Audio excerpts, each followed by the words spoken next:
Welcome in, ladies and gentlemen, to another edition of All Access AM. Happy Monday. I'm Billy Embody. Appreciate you guys being here with us as we have a packed show for you guys on this Monday morning. So I hope you guys enjoy it because this is the time of year where things are going to get crazy across college basketball with coaching changes, the NCAA tournament, that final push to join March Madness and more. We'll do it all on this edition of All Access AM on this Monday. So appreciate you guys tuning in with us. All of you guys who are so active in the chat, thank you. And we're looking forward to bringing you guys a fun show. We've got two great guests for you guys today, two of the best in what they do. Joe Tipton of On3 and Rivals.com joins us at 9:10 a.m. Eastern time to talk coaching changes in the ACC. Already two firings. Are there more on the way? We'll also be joined, of course, by our friend James Fletcher. We'll talk the weekend action in the ACC, where everything stands for bracketology in March Madness for college basketball, heading into conference championship week for the rest of college basketball. We've seen some auto bids already punched, and we've seen some conference champions already crowned over the last week. Now we get into the final push where you get the bid stealers. You get those teams that are just maybe on the cusp of what we don't know it yet, but will eventually become a Cinderella story as March Madness unfolds. And we have a lot to get to as far as reviewing the weekend action, what it means for bracketology in the ACC and more. Some bubble teams surfacing in this conference that are really making the case in some cases of why they should be in, and others kind of maybe backing their way in. We're looking at SMU, for example. Are they going to be able to hang on and still make it in? There are some other schools that are certainly able to stay on the bracket, on the bubble, because of some of those changes over the last kind of couple weeks where teams are losing and nobody seems to actually want in for March Madness. So we'll talk about all of that on All Access AM this morning. Appreciate you guys being here. We also appreciate our friends at Security National Bank. Security National Bank, our Monday sponsor, makes sure that you can rest easy when it comes to your personal and business banking or whatever they are managing for you and helping you navigate. Security National Bank can help you through all of that. And that's because they take great care to treat everybody like family and treat people like you would want to be treated when you're just handing over your money, so to speak, and allowing somebody to be the custodian of that money for you and keep it safe and sound. Well, you give them a call at 402-344-7300 anytime this week. And even on Saturday, if you want to catch them on a Saturday morning, you can give them a call and see what they can do for you. We are proud to bank with them on our business side of things. So we appreciate what they do for us here at All Access AM and continue to help us in everything that we do.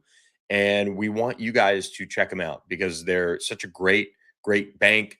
They make you feel like family, and that's what's important too. So appreciate our friends at Security National Bank. Go to securitynational.bank to find out more on what they can do for you. So appreciate them as we kick off the show on this Monday. Lots to talk about as the weekend has unfolded. We've seen the firings now across the ACC start to unfold, and we'll get to that in just a few minutes here with Joe Tipton. But certainly, I think the ACC, maybe this season, this offseason, is going to show that, hey, they're ready for some of these other teams to make those moves. Maybe we're not looking at Wake Forest in that respect. They're keeping Steve Forbes. You can certainly argue that they might not have it all together when it comes to figuring out the best way to attack the new world of NIL and how they need to still get their ducks in a row and all of those things. But at the end of the day, that Wake Forest program, it just isn't there yet. And so they're still trying to navigate that as they see the new success of football. So I kind of get where they're at. But when you look at the two openings now with Boston College and Georgia Tech, they're kind of on two opposite ends of the spectrum. And we'll get into that with Joe Tipton here in just a minute, so I want to not steal any of his thunder. But when you look at this league and having two jobs open already in Boston College and Georgia Tech, maybe Pitt opens. We mentioned that Wake is going to keep Steve Forbes, but where's the next domino to fall? Is there another domino that we're going to see unfold and see changes come to their program? And that's where it's going to be really interesting to watch, because we're following a conference here on this show that, you see a Syracuse, you see some of the other programs that have fallen behind, and they can make a move and they can hire the right person to lead that move, and they can elevate themselves right back up to the top. They really can. In today's day and age of college basketball, there's multiple ways to build a program, but you're also looking at programs that can be turned around quickly in a sense. Look at what Jay Lucas has done in year one. I mean, just a phenomenal job by him to assemble a roster that he felt would be competitive within the league. And you look at what Will Wade did, and I know NC State has certainly fallen off, but you still look at what their what they did as far as being in the top half of the league, and you see what UNC did, just kind of doubling down and revitalizing their team with the right pieces, and throwing more money at Hubert Davis's roster to make it work. And you feel so bad for Caleb Wilson, which the news came out this weekend that he's going to be out the rest of the season. But man, the ACC in basketball is obviously always going to be one of those leagues that it spends.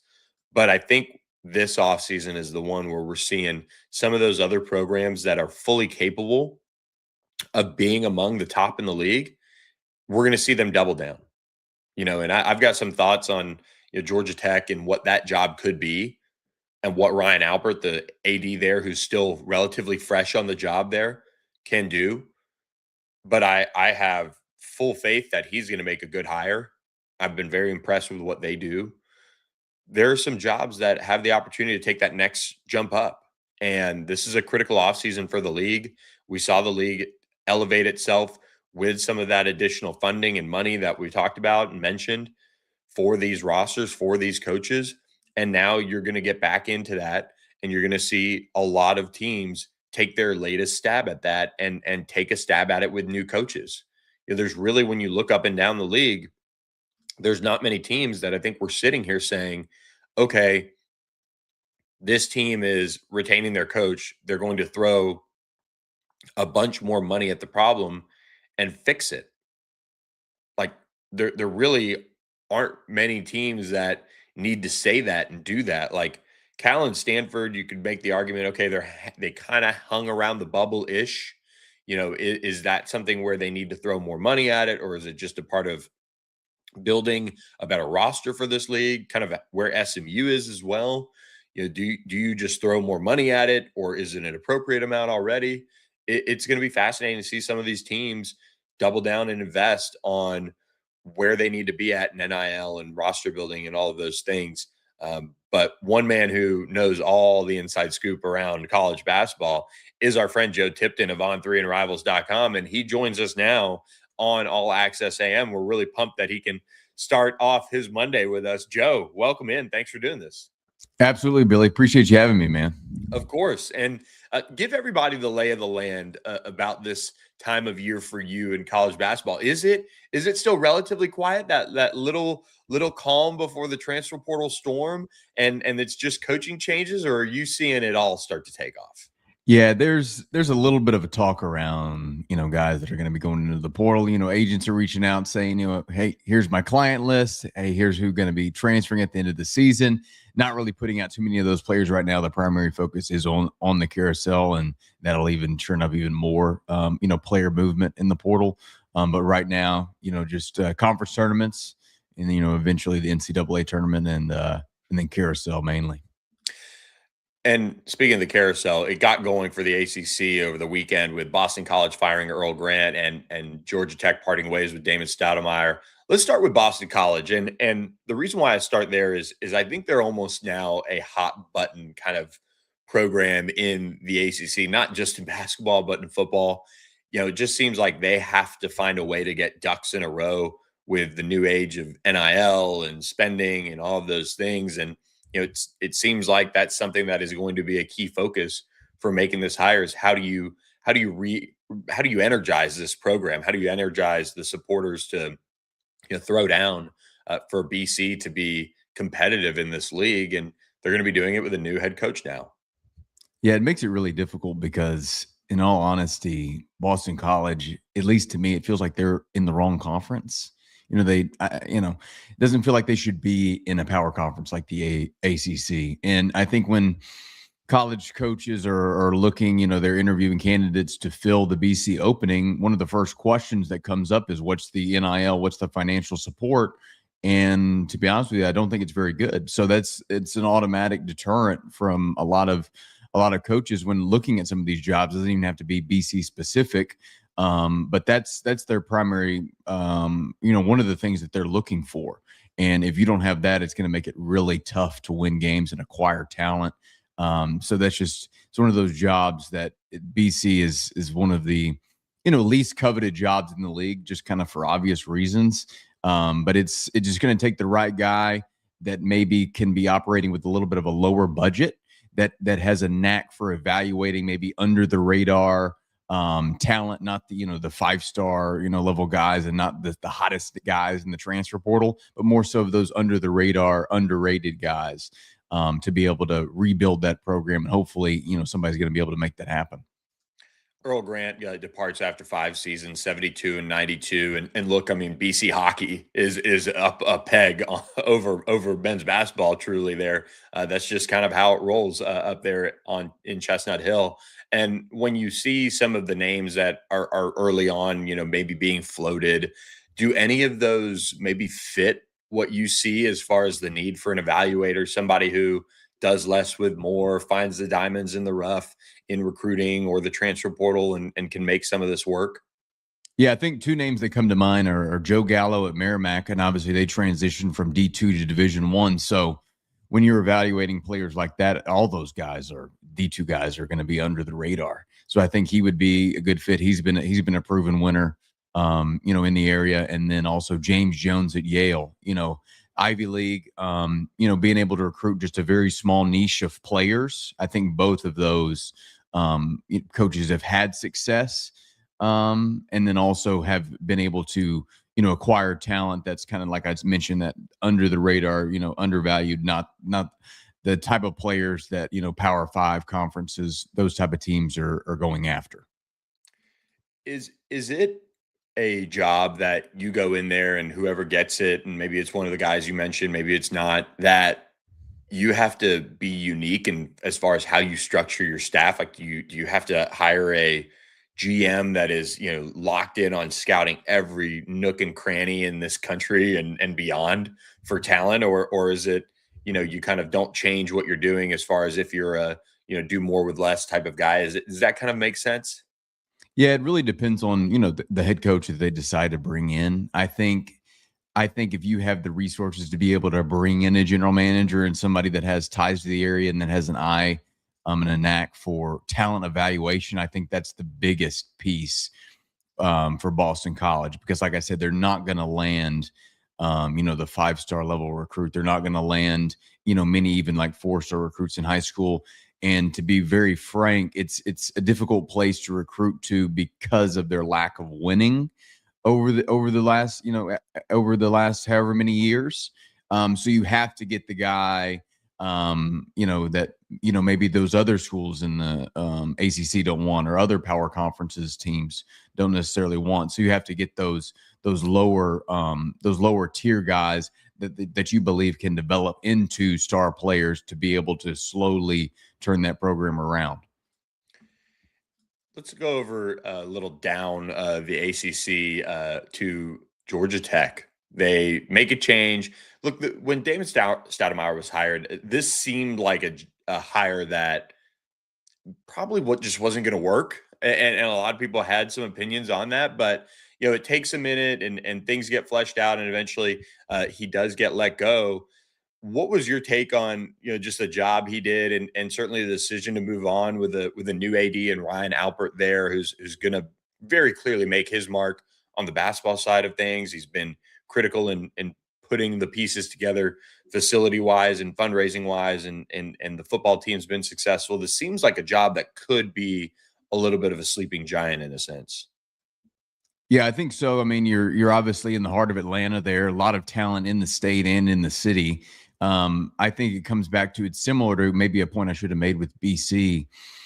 You don't necessarily, I don't want to necessarily make excuses for some of these coaches, but at the same time, lack of funding can either funding in general when it comes to NIL can make or break a job, and some coaches can excel with very limited funding. And we've, seen coaches be able to do that. But at the same time, and also on the other side of the coin, we've seen coaches with plenty of NIL also crash and burn. But I think that's one of the things that you're going to have to need to be able to acquire talent in this day and age. But I think, if you find the right person, for the Georgia Tech job, it's also, to a lesser degree, it's not necessarily similar to Boston College, but also it's if you're a kid, in the state of Georgia or in the Southeast region, you want to go to a school like Auburn or Alabama or even maybe UGA, or if you're, in the ACC, if you're being recruited by ACC programs, you want to go to, Duke or Virginia or North Carolina or maybe even Miami now, right? Like schools like that. So I think Georgia Tech is also a school that you might be able to land, if you recruit at a really hard level, be able to land some of those top guys within the state. But also you probably also need to recruit those guys that are more so the developmental guys. And then also you're able to kind of take a chance on and then believe in the longevity of their career and being able to retain them. I think that's such an important piece to college basketball, is being able to get those guys back and not have to lose them year after year. But you also have to have the NIL support to be able to bring them back, because other schools are going to offer them more money. And off that, is there early buzz on, and I know BC is a job that just at face value is going to struggle with this and this reputation. Is there a early buzz around Georgia Tech kind of making that job more attractive and saying, hey, look at what we're doing as far as fundraising for facilities. We're going to do that for basketball and kind of get it on a good footing where you can make an impact with maybe some of those recruits that are right in your backyard in Atlanta. Yeah, I do think they plan to increase their NIL support, which is, on par for every job that opens. You almost always increase your NIL support to encourage players and then also the coach to be able to take the job. So I do think that is a plan for them, but I don't think they're going to be competing with some of the upper tier ACC programs in terms of funding. I still think they're going to be, middle of the pack or even that, lower half of the league, just in terms of overall support, unless you can get a big time donor to rally behind a head coach that they really believe in or maybe have a relationship with. I think that would also be a smart play, because I don't think fans think about it enough. The donor support is massive. They have to have a great relationship either with the administration or the head coach, the general manager. Those people can take you a long way. And any early names that catch your eye at Georgia Tech? Yeah, I think the two that come to mind early, and I think they're actually going to make, I say early, but I think they're going to make a decision probably, around a week or so. They're going to move pretty quickly here to get a head start on the portal and get everything established there. But the two that come to mind are Scott Cross at Troy and Casey Alexander at Belmont. And I would say Cross is probably the leading candidate as of right now, for the job. So that, there's some ties there with the administration, and the deputy AD at Georgia Tech was previously at Troy and brought Scott Cross in. And then Casey Alexander is another guy who has had success at Belmont, led them to 7 straight 20-win seasons. He's a Nashville native, so, somewhat local there. But I think those are the two that are kind of out front right now for the Georgia Tech opening. Scott Cross, probably my first, maybe second interview ever as a young college reporter when he was back at UTA. They were kind of still getting things off the ground when he had just been named head coach there. Just gracious with his time, let me in his program, and I'll always remember that good guy. And look, I mean, covering SMU, I mean, down the road, Andy Enfield, eventually moves on, and he's a guy that spent almost 20 years, it feels like, in the DFW area, but very much a candidate now for a high major job in Georgia Tech. I think he'd be a phenomenal choice. You mentioned Casey Alexander. You can't really argue with the success that he's had either. Do you see a strong coaching carousel of candidates this offseason as a whole? Like, is this a good year to be in the market for a head coach? Honestly, not really. No, not unless we see a surprise retirement from a Bill Self or a Rick Barnes or a Tom Izzo. And I don't know if any of those are, guys are 100% going to retire. You always kind of look at those guys when they get a little bit older in their career. But I think overall, a lot of the jobs that are open or that are projected to open, I don't think that they're going to be super highly coveted. It's going to be hard to get a sitting high major head coach for a lot of these replacements. They're going to dip down into, the mid-major level to pick off some of those coaches. But even a guy like Josh Schertz at St. Louis, who's had a ton of success there, he's being very selective. He's probably the most coveted mid-major head coach out there right now. And, he's probably had plenty of interest from some of these high majors that are currently open and then also, plan to be open. But, I think, he's okay with staying at SLU for another year. They've rallied behind him and given him, once again, a lot of financial support to be able to bring in talent and retain those guys from those high major schools, kind of chomping at the bit for some of his players. But it's one of those cycles where it's, it could get crazy. You can't rule anything out. Like, the domino effect is real, with just how things, open with, SMU having a surprise opening in infield, jumping over from USC and Eric Musselman replacing him, in Southern Cal, and then John Calipari, jumping to Arkansas to replace Muss. I don't know if it's going to be one of those years, but it'll still be pretty entertaining. You mentioned the Andy Enfield kind of domino that started everything when Rob Lanier was let go, and that crazy coaching carousel last offseason. Your take from what you've been able to see on SMU, obviously down the stretch here without BJ Edwards, they've struggled. They've basically fallen apart. But what's your take on what Andy Enfield and this staff are doing at SMU, and got a couple years now under their belt?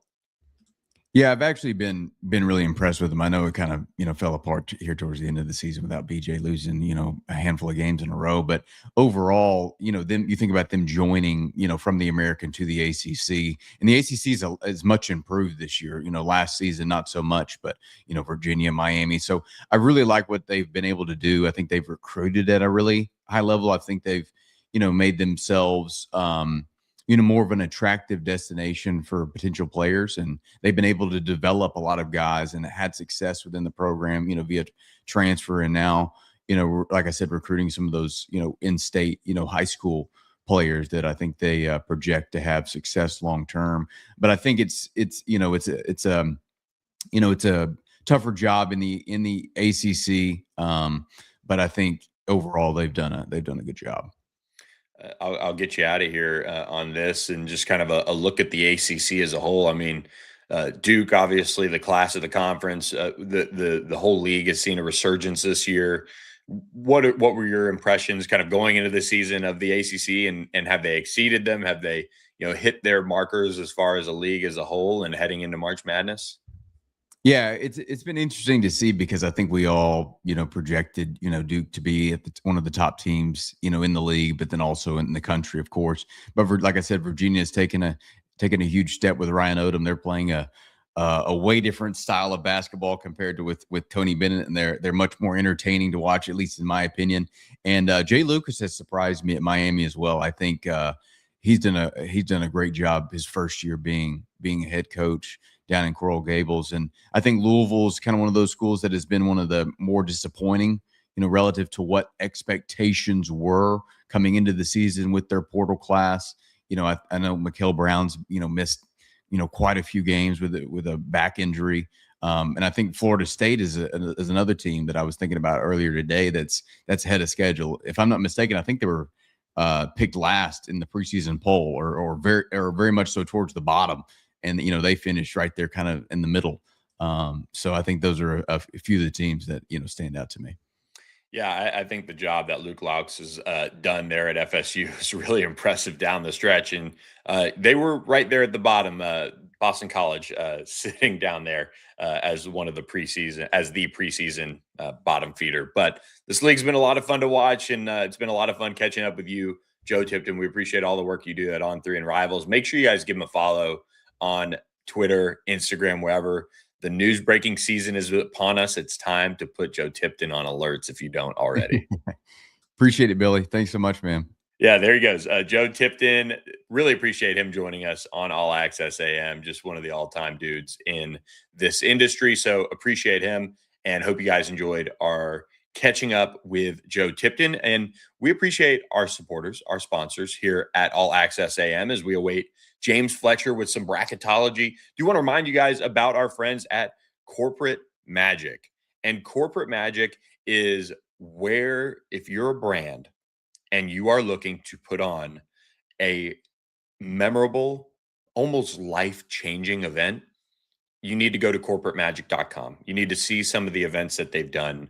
You need to see what they've been able to put together throughout their company's history, with concerts, with national sales meetings, with global productions that take a team with expertise, with experience in planning and developing that plan and executing it at a high level. You need to find that. And Corporate Magic, there's no better place to get that than with our friends at Corporate Magic. So visit corporatemagic.com and tell them All Access AM sent you, and they'll be sure to get you lined up with all the right people to talk to about your next event or experience. All right. James Fletcher going to join us here in just a moment on All Access AM. Happy to have him with us to talk bracketology. It is that time of the year where ACC basketball tournament getting going this week. We will review some of the games from this past weekend. But just so you guys know, of course, here's your Tuesday slate for the ACC tournament. Pitt, Stanford in the 1:00 game on ACC Network. These are Central Time games. Then you'll have that Pitt Stanford game is the 10-15 matchup, with Stanford sitting as a 10 seed in the tournament. Then you have Syracuse facing off against SMU 3:30 p.m. Central on ACC Network. That is the 11-14 matchup. And then Wake Forest, Virginia Tech, 6 p.m. Central on ACC Network. A big opportunity for Virginia Tech to make a move late, maybe find a way to go on a run and do something miraculous, but unlikely with where they are as a whole. And for SMU, you look at that team and they've got to find a way.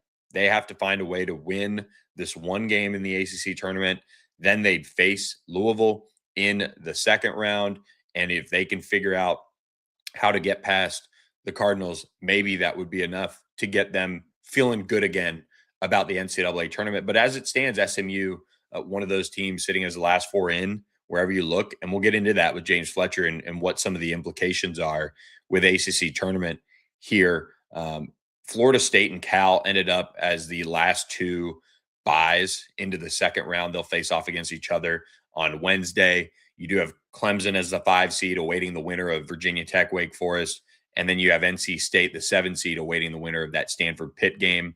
And of course, SMU or Syracuse is going to face off against Louisville in the second round. So we'll break down some of the bracket at the end and kind of the path for some of these teams that need it most as well. But we await James Fletcher here on All Access AM in just a little bit, and he's going to join us. But let's look back on some of those games, as this weekend was so much fun. And look, we'll talk UNC Duke with James Fletcher and what that game meant, as Duke was able to get a double-digit win to close out their season. But I look at SMU's loss to Florida State and the inability for SMU to be competitive. This is, I believe, almost the third full game that SMU has not led at any moment in. And that is just for a team that you can see the flashes of moments where, man, they should be competitive in this game. They should be competitive in this setting. And they just haven't been over the last 4 games. If I'm an SMU fan and you're wondering if they're going to get in the NCAA tournament, look, a lot of bracketologists saying yes, but you look at the way SMU has lost these last 4 games, and outside of Cal, where you can just sit there and blame free throws, it's a really, really tough ask, I think, to think that this committee isn't going to really notice that. Yes, like the whole idea is that your captain blowout losses, don't kill you as much because of it's just 10 points or whatever in the overall kind of grand scheme of like how the whole rankings and some of the metrics that they use are come up with. But SMU's a different team without BJ Edwards. And that's the reality. And so as the committee evaluates SMU, I think it's intriguing. Let's say SMU wins this first game in the ACC tournament. They kind of settle down some of the instability there. Or maybe if they lose, like if they lose, I don't know. I think you could throw out the kind of bracketologists if they're keeping them in as the last 4 in. But there's also been a lot of teams falling off late in this season, as far as making that push to get to be an NCAA tournament team. So that's something to watch too. But SMU fell 91-78 to FSU. But man, I want to talk about FSU. The job that Luke Laux has done in his first season, the way his team plays for him is so impressive. Chauncey Wiggins had 31 points. He was 6 of 8 from beyond the arc. SMU continued to give up 3-pointers after 3-pointers in this game. Once it got going, early on, it looked like, okay, SMU is playing some defense today.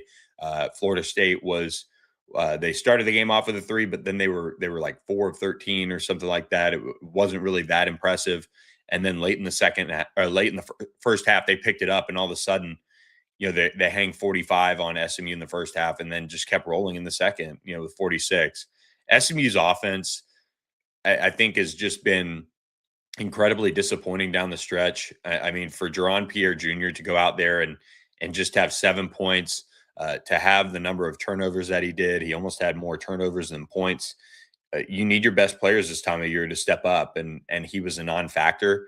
And for the amount of money he's getting paid, and that reality that we all live in now, that's got to be a game that you look back on and you're wondering, okay, how are you going to bounce back in ACC tournament and show, who you are and really step up to the plate for your team that's missing BJ Edwards. So, but FSU, they had 4 of their 5 starters in double figures. Robert McRae, the 5th, just an unreal player. I love watching him play.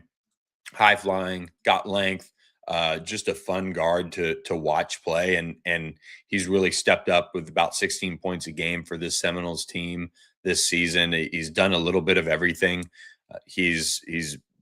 I mean, I would take him every day of the week if you're kind of starting to build a team, and maybe you're allowed a certain amount of money or whatever to build it. I might say, hey, for my bang for my buck, I'm going to go with Robert McRae. He's just awesome. 6-10 from the field. He added 12 assists on the day, and FSU had 19 assists on 30 baskets. So a really impressive day for them in that respect. And so I think FSU has to be feeling good about where they've finished off their season in the regular season, 17-14 overall. They're 10-8 in ACC play. They get a bye into the second round, and who would have thought that, leaving non-conference play? And so credit to that staff for turning things around and putting them in the right direction. Just an awesome job by them. Funny enough, in Earl Grant's last game, Boston College hosts Notre Dame and beats the Irish 77-69. Fred Payne had 24 points in this one, and he continues to be one of the top, I think, players in this conference. Just happens to be at a team that now sits at 11-20 overall, 4-14 in the ACC. Notre Dame 13-18, 4-14 in ACC play. Jalen Harrelson had 21 points on the day, but Fred Payne, I mean, 7 of 20, not a great line, but was able to get to the free throw line enough to also make a positive impact in that respect. And Chase Forte and Bowden Kapke had double digits as well as far as the starters go for BC. Louisville beats Miami on senior day, 92-89. So Miami kind of gets, knocked down just a peg in a sense as far as confidence goes going into the ACC tournament, but a really good basketball game there. We'll get into that with James Fletcher, kind of what he saw and where that game, if anything, the impact on standings go and things like that for seeding. Stanford has made a late push, beating NC State 85-84 on Saturday as senior day unfolded there in Raleigh.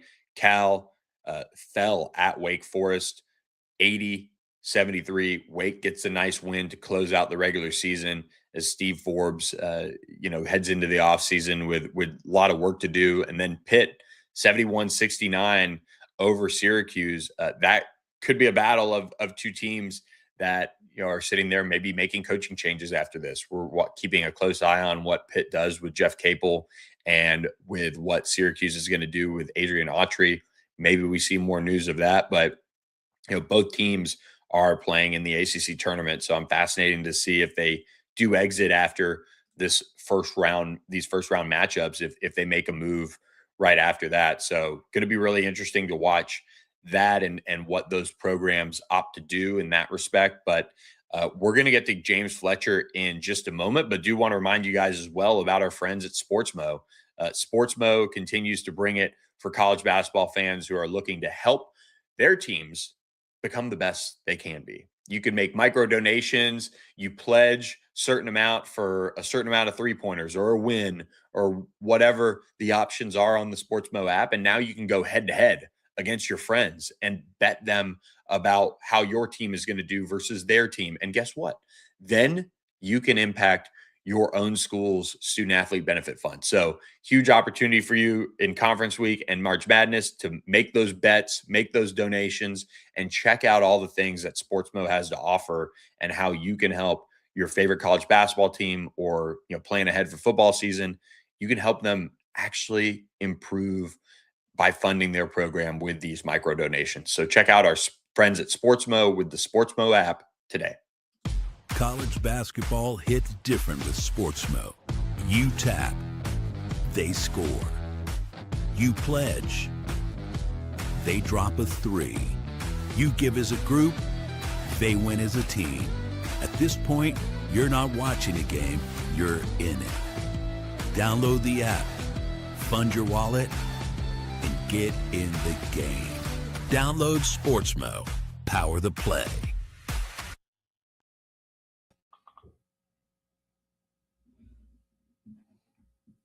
Now we're proud to be powered, of course, by James Fletcher, giving us all the juice on bracketology in the NCAA tournament. James, that final weekend of the regular season, is it just a game of giveaway? Nobody wants to get into the tournament. All these teams that are on the bubble just dropping games left and right. Yeah, that's sure how it feels. I think just about everyone on the bubble took a loss, particularly on Saturday. Every team that was kind of in that bubble conversation lost their matchup. And even on Friday, we saw a couple of teams finish out their regular season with some other losses. It's really just kind of wide open at this point. It's how bad of a loss did you take was really the only thing that was going to impact where you slotted come bracketology update to start this week. And now we go into conference tournament action, and you never want to leave yourself more to do in the conference tournament, but that's where a lot of teams now find themselves as a result of that final weekend. What was the team or two that really stood out that missed the opportunity to make a move?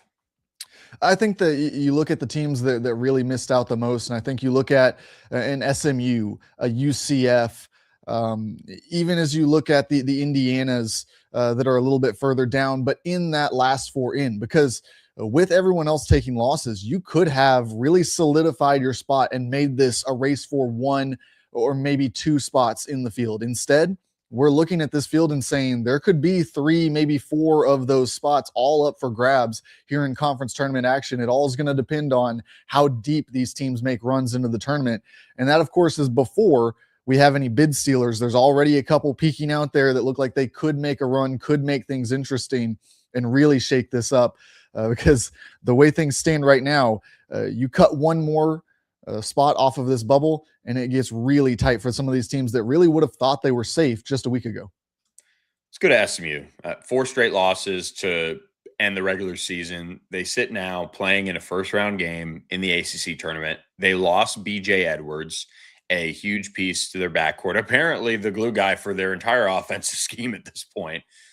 How does the committee look at SMU if they're in that room and they're saying, okay, well, BJ Edwards, it seems like he's not out for the season, at least from what SMU is saying, but they've been such a drastically different team down the stretch. And they also, this is before they get a chance to play in the ACC tournament too. Yeah, I think that that's going to be the biggest discussion, is how much do we weigh this BJ Edwards injury? Can we kind of elevate them back up to closer where their status was when he was healthy?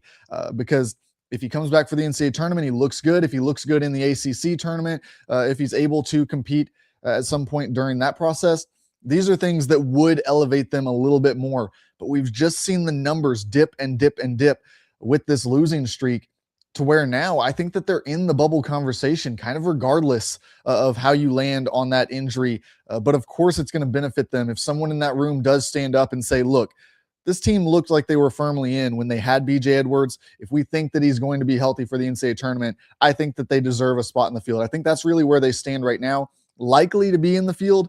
But because of this 4-game losing streak, you also leave yourself at risk of somebody else standing up in that room and saying, do we really want to put a team into the NCAA tournament who's lost 4 straight, especially if it runs to 5 in this ACC tournament? You really leave yourself where somebody's going to make the argument that you're just not one of the hottest teams in the country, and therefore they shouldn't spend a spot on you. And you currently have them as last 4 in. Would a loss in the first round of the ACC tournament move them out, or is that still something where you got to look at all the other teams, see what they do, and see some of those, or just off of face value, losing the last 5 games of the regular season and into that ACC tournament, is that enough?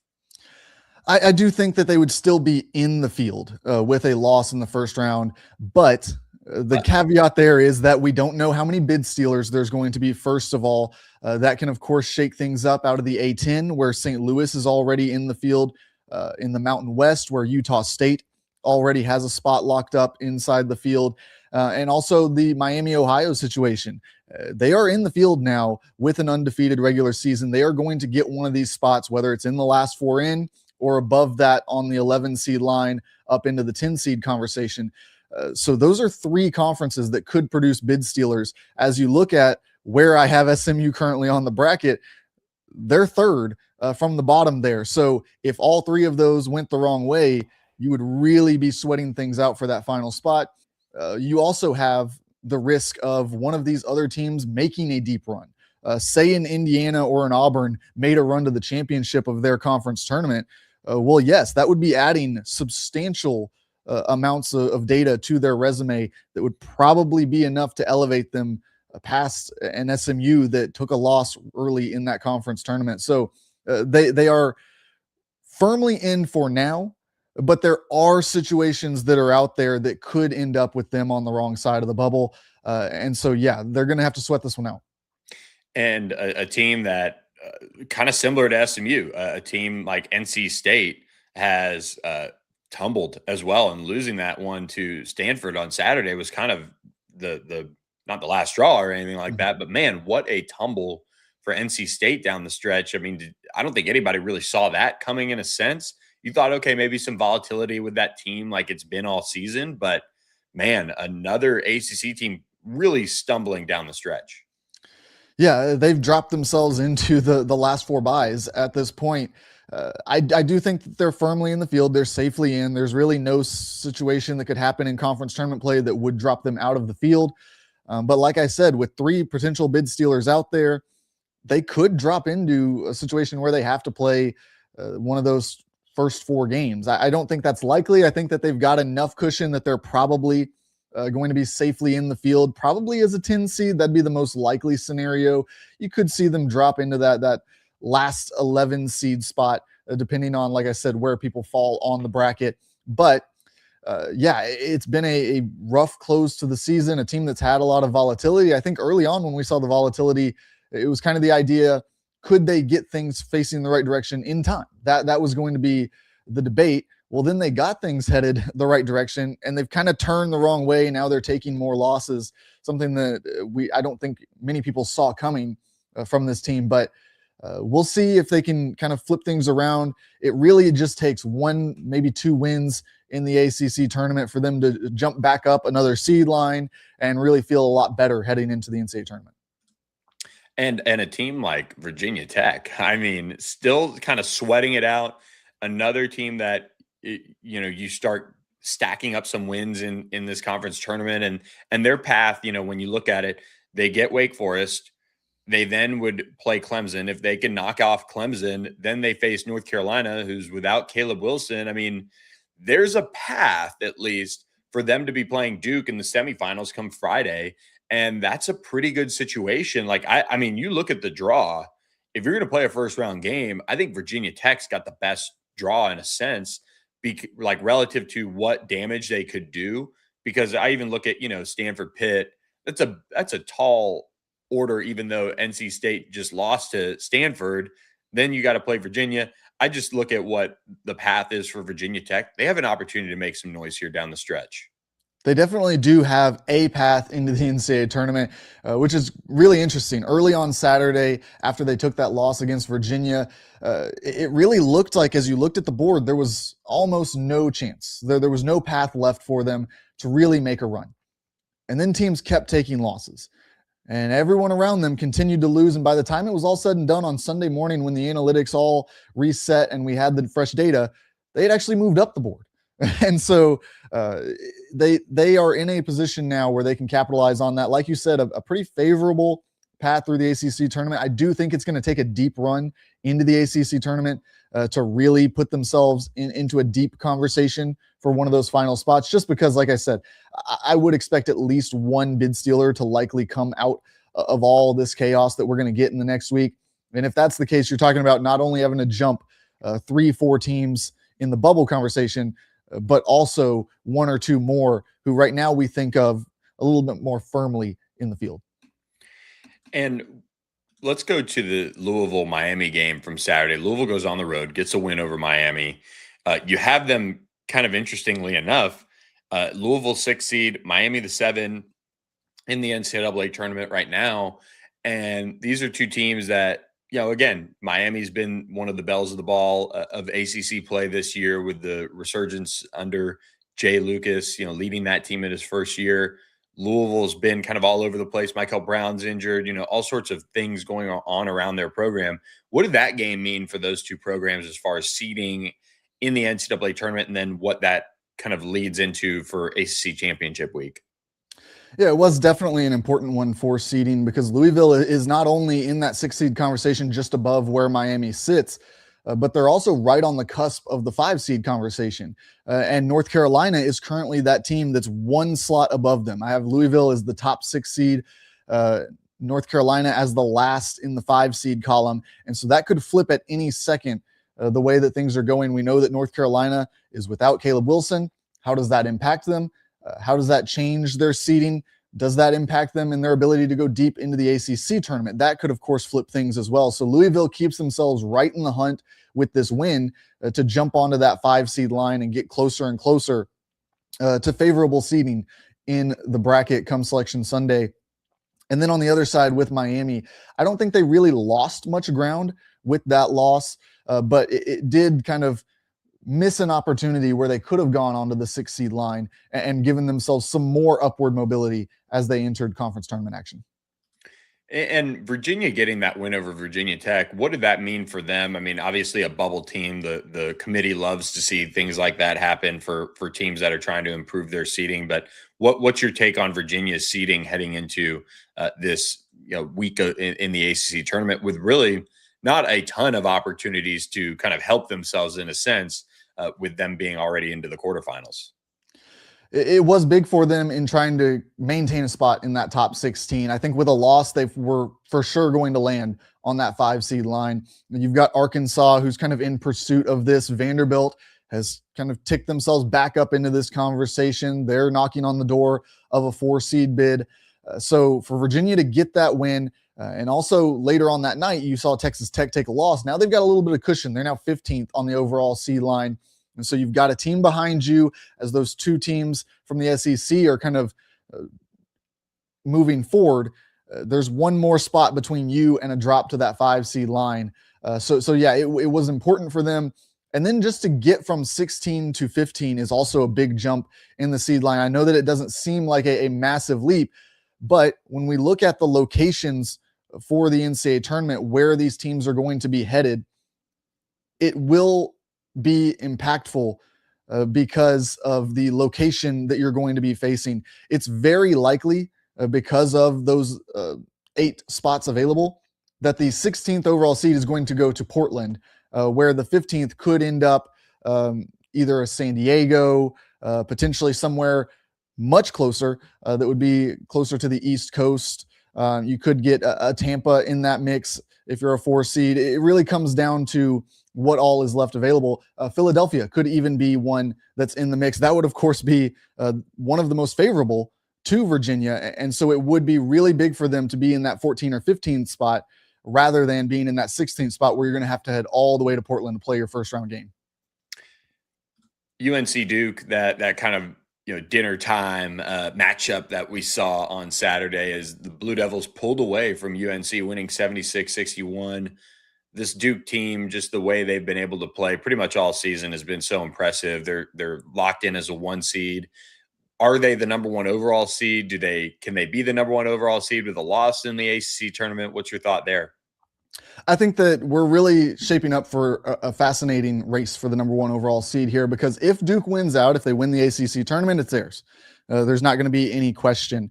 But if they take a loss, that opens the door for Michigan.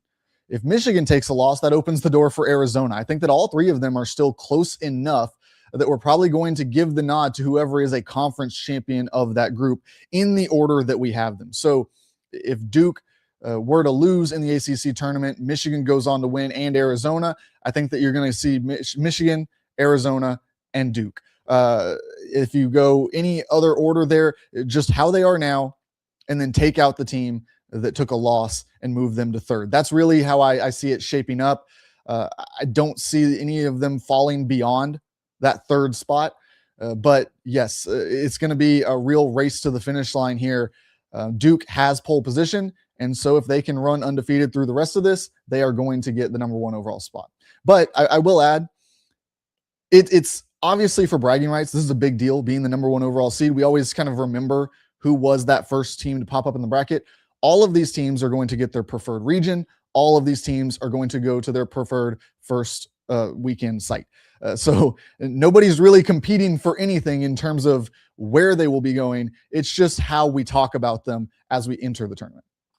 And North Carolina, gets the bad news. I mean, Caleb Wilson breaks his, thumb or finger or whatever, dunking with the other hand in practice, trying to get back into, the lineup at some point for this UNC team. He's out for the rest of the season, a huge blow. You have them as the 5 seed. Could they end up falling if they lose in the first round, or not the first round, but their first matchup in the ACC tournament? Because it seems like obviously they're a little bit different without Caleb Wilson, despite just how well they've played as a whole without him still. They definitely can take a fall. Like I said earlier, Louisville is right on their tail. I think at this point you could have them in either order. You could move Louisville ahead of them right now, particularly with the Caleb Wilson injury. I think that's going to be a debate inside of that room.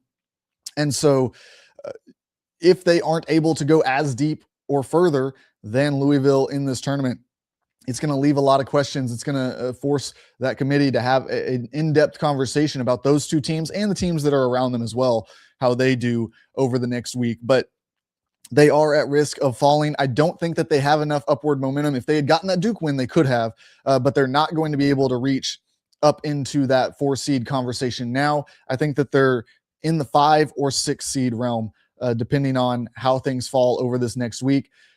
With or without Caleb Wilson, I think that's probably where they were likely to land anyways, but I think they would have had a lot more cushion to stay on the 5 seed line with him there.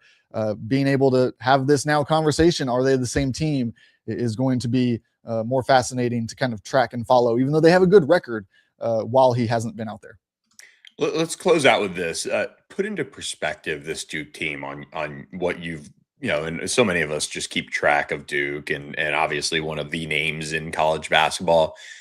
Put into perspective this Duke team relative to some of the other great ones, kind of where they're trending going into the NCAA tournament. And, Cam Boozer playing like the national player of the year as well. Just a player that continues to dominate and play at a high level. Yeah, this Duke team is right up there with some of the best. We know about Cameron Boozer, where he ranks. I mean, he's up there with the Zion Williamsons for some of the best seasons in college basketball history. As we look at the analytics, he leads the country in so many key statistics, and the ones that he doesn't lead the country, he leads the ACC in them. So he has done incredible things. He has really led this team. We've seen the defense of Dame Sarr, the offense of Isaiah Evans have kind of complemented what they've done. They've got a great 8-man rotation. That's what you need in postseason play. The big concern for them right now is that injuries have started to infiltrate. And we've seen some of the best seasons in this program's history, at least recent history, be derailed by little nagging injuries or a key role player going down before. And so to see Caleb Foster out, to see Pat Ngongba out, it's going to have fans kind of on the edge of their seat, not just in this ACC tournament where John Shire has already said he doesn't expect to see those two play, but entering the NCAA tournament, can they get those guys back healthy? Because they are both really key pieces in what Duke does. Cameron Boozer, as good as his defensive metrics are, he does rely on having rim protection behind him. And Malik Brown can provide some of that, but with Ngongba, it is just a little bit different of a scheme that you're able to run. And so I think it's going to be important to have both of those center options behind Cam Boozer as we reach more advanced stages against better and better teams.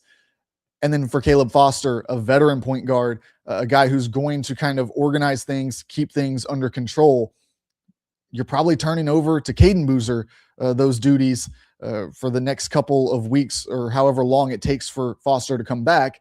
That's a freshman that you trust, yes, but still a freshman rather than a more veteran, experienced guy who's been in these types of situations before. So you would hate to see it come down to guys who are out, but this Duke team is trending in terms of what their season has been so far as one of the best that we've seen in recent memory.